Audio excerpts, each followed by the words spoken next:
Une conférence internationale présidée par l'ONU, c'est ce que souhaitent les dirigeants chypriotes, grecs et turcs afin de poursuivre les pourparlers de paix à Genève. Ce qu'ils visent, c'est la réunification de l'île séparée en deux camps depuis plus de 40 ans. Des négociations nécessaires pour s'assurer la stabilité entre la partie nord appartenant aux chypriotes turcs et la partie sud majoritairement grecque. Les explications tout de suite avec Andrea Benisti. Une poignée de main, symbole d'un processus de paix amorcé à Chypre. Les dirigeants chypriotes, grecs et turcs se sont réunis sous l'égide de l'ONU. Leur motivation, un plan de réunification de l'île déchirée entre les communautés turques et grecques depuis 1974. Date de début de l'occupation turque au nord de l'île en réaction à un coup d'État organisé par l'armée grecque. Depuis 2004, les tentatives de réunification se multiplient sans aboutir. Mais les dirigeants des deux bords entretiennent encore l'espoir de parvenir à un accord bilatéral. Jamais auparavant, la Turquie ne s'était assise à la table des négociations de Chypre avec les communautés chypriotes grecques et chypriotes turques pour discuter de l'enlèvement, l'ajustement et le retrait des forces d'occupation. Des discussions âprement menées en présence de la Grande-Bretagne, ancienne puissance coloniale qui assurait le protectorat chypriote jusqu'en 1914. Sur la table des négociations, le découpage territorial, la restitution des propriétés spoliées lors des affrontements et l'organisation d'un potentiel État fédéral. Principal point d'achoppement, la présence de 30 000 soldats turcs déployés au nord de l'archipel depuis sa scission. Une force militaire qui garantit la mainmise du peuple chypriote turc sur son territoire. Si un bord dit 0 soldat, 0 garantie, et si l'autre bord dit qu'il n'est pas possible de toucher à cette question, alors il n'y a pas de place pour la négociation. Mais depuis hier, nous avons commencé à discuter de ces sujets, ce qui signifie que nous sommes à la recherche d'une solution mutuellement acceptable. Les dirigeants chypriotes, grecs et turcs ont demandé à l'ONU l'organisation d'une nouvelle conférence internationale afin de poursuivre les négociations en mars prochain. Éric Jonathan, bonjour. Alors justement, parmi les points de discorde entre les Grecs et les Turcs, il y a cette ville de Morphou. Pourquoi ? Oui, c'est assurément l'un des sujets qui fâchent entre les deux camps. Et pour cause, Morphou, ville du centre-ouest du pays, se situe sur la ligne qui sépare la partie grecque et turque de l'île, comme on le voit d'ailleurs sur cette carte. Et d'ailleurs, Morphou cristallise aujourd'hui donc les tensions entre ces deux parties depuis ce jour de 1974, ce jour où les troupes turques ont envahi toute la partie nord de l'île, soit 36% de Chypre, dont la ville de Morphou à l'époque. L'arrivée des Turcs conduit alors une partie de la population chypriote d'origine grecque à fuir la localité. Certains sont restés encore avec cet espoir de revoir leur ville être rendue aux dirigeants hellènes. On écoute l'une d'entre elles. Ce n'est pas simple. Peut-être que c'est très difficile pour les Chypriotes grecs, mais la meilleure façon de régler cela, c'est avec des compensations. Je sais qu'ils ont des propriétés, ils ne devraient pas perdre de l'argent. Mais nous avons aussi des propriétés au sud. Ce ne sont pas seulement eux qui ont perdu leur maison, ce n'est pas comme ça.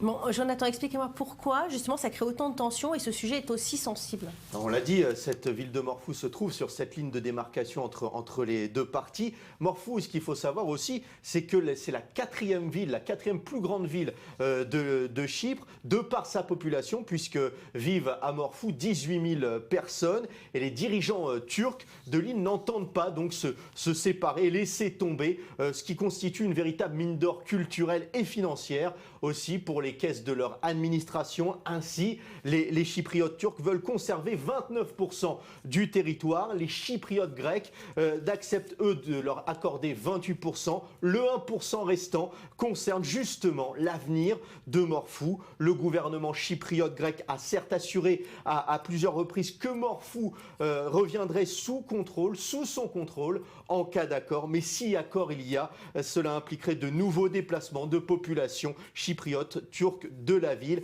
À l'heure où l'on se parle, aucun accord n'a été conclu et obtenu et Morphou constitue toujours l'une des pierres d'achoppement de ces négociations. La population réfléchit, elle, pour le moment, aux solutions pour sortir les discussions de l'impasse. On écoute l'un de ses habitants. The president assured the council and the mayor that Le président a assuré le Conseil et le maire qu'il ne peut pas y avoir de solution sans Morphou. J'espère que cette déclaration est toujours valide. J'espère que Morphou sera rendu. J'espère que d'autres régions seront aussi rendues pour que beaucoup de gens puissent rentrer.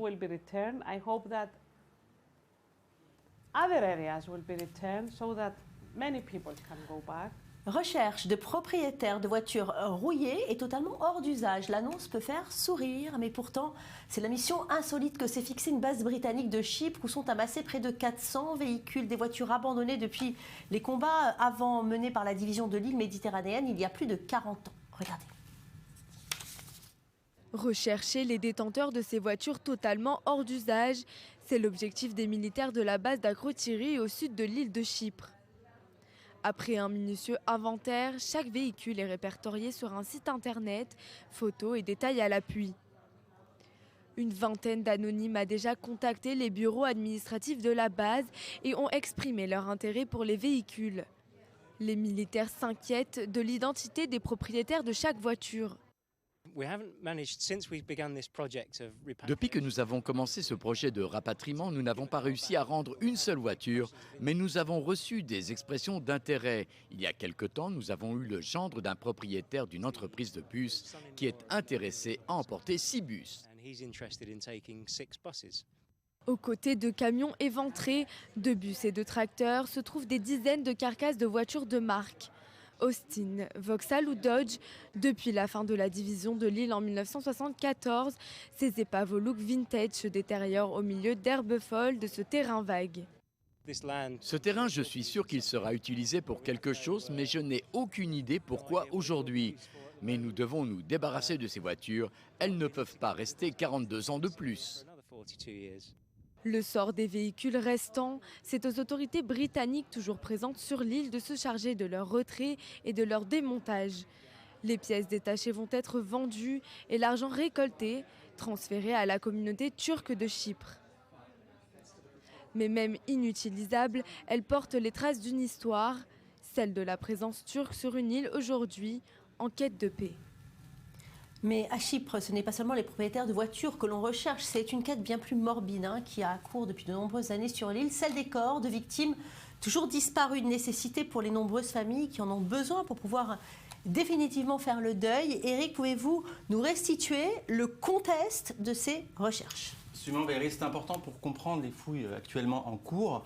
Alors, on va reparler un petit peu de ce qui s'est passé avec Chypre. Donc, lorsque l'île a acquis son indépendance du Royaume-Uni en 1960, la Grèce rêvait de l'intégrer dans son projet d'Enosis, c'est-à-dire d'intégrer toutes les îles de culture grecque au sein de la Grèce. Et la Turquie n'était pas vraiment d'accord, puisqu'il y a une minorité turque de plus de 20% de Turcs donc, sur l'île chypriote. Et donc, pendant plus d'une décennie, de nombreux affrontements ont lieu, causant des dizaines de morts, jusqu'à la tentative de coup d'État du président chypriote en 1974. Et c'est à la suite de cela que l'armée turque est intervenue en lançant son opération Attila. Il faut savoir qu'en 2 jours à peine, ils ont pris possession de un tiers de l'île. Et à ce moment-là, ils ont coupé de facto l'île en deux, comme on a vu sur la carte que Jonathan nous a présentée tout à l'heure. Et 200 000 Chypriotes grecs ont dû descendre dans le sud, être exilés, et les Turcs, eux, dans le nord. Donc ce sont les victimes de cette guerre que l'on recherche en ce moment. Absolument, tout à fait. Des milliers de morts et de blessés, malheureusement.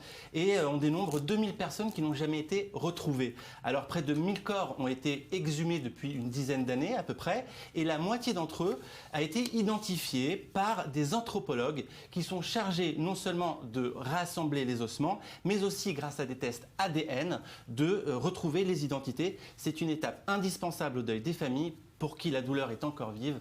Regardez.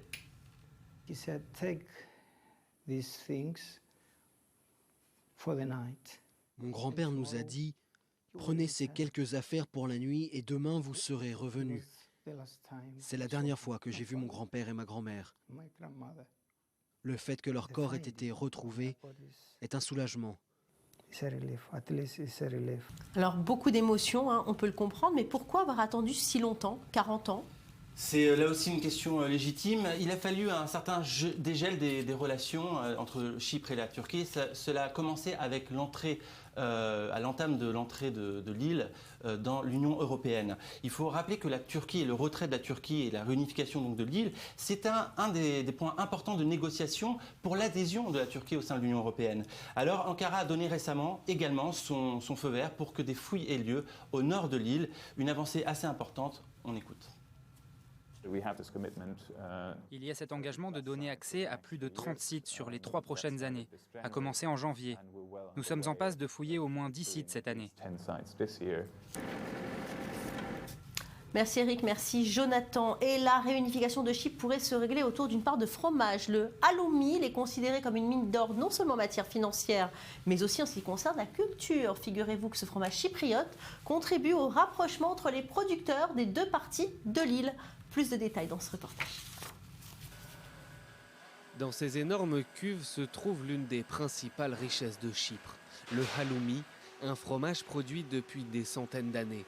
Un processus qui s'est peu à peu industrialisé jusqu'à peser 80 millions d'euros dans la balance commerciale du pays, le 2e produit exporté par la République de Chypre. Et face à cette manne financière, les producteurs veulent protéger ce fromage traditionnel.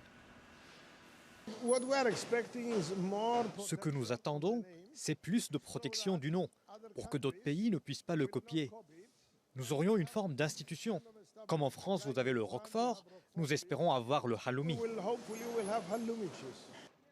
Les autorités grecques chypriotes ont ainsi demandé à l'Union européenne d'obtenir le label « Appellation d'origine protégée ». Mais dans un pays coupé en 2 depuis plus de 40 ans suite à un conflit meurtrier, cette demande fait crisser des dents du côté turc, dont l'économie dépend également des exportations de halloumi. L'UE doit nommer l'autorité chargée des contrôles d'hygiène et de qualité des 2 côtés de l'île, et au nord, on craint que l'Europe désigne une organisation du Sud. Le gouvernement grec n'a pas de contrôle sur la partie nord. Les responsables grecs ne passent pas la frontière pour venir ici. Donc ils pourront dire, puisque nous ne pouvons pas aller là-bas, nous ne pouvons pas faire de contrôle, donc ils ne peuvent pas utiliser le même nom. Ils peuvent politiser cette question. Du côté grec, on assure que rien n'a été fait pour nuire aux producteurs du Nord. Ce sera une arme pour les exportations de Chypre et cela bénéficiera à tous les producteurs, turcs, grecs et autres, qui veulent produire à Chypre. Ce sera très bénéfique pour notre économie. Face aux enjeux économiques, les 2 communautés peuvent saisir l'opportunité de collaborer et de prendre en exemple ce fromage grillé pour aller vers la réunification.